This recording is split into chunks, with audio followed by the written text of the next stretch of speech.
جمع چہارم اردو بے first term. بسم اللہ الرحمن الرحیم۔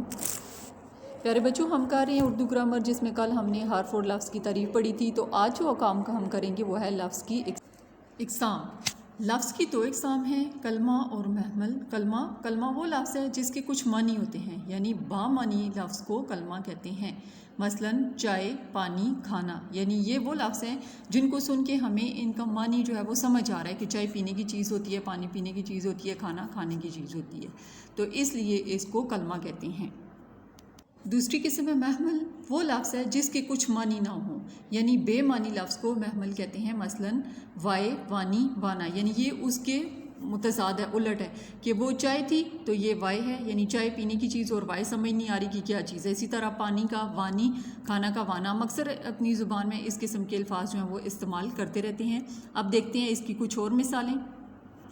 اب اس کی مثالیں ہیں، کلمہ کی مثال ہے گپ، گاڑی اور چپ۔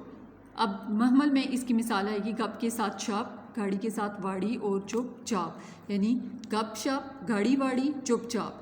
آج کا آپ کا ہوم ورک ہے، کلمہ اور محمل کی تعریف لکھ کر 5 مثالیں آپ نے اپنی نیٹ کاپی پر لکھنی ہیں۔ انشاءاللہ پھر ملیں گے، تب تک کے لیے اللہ حافظ۔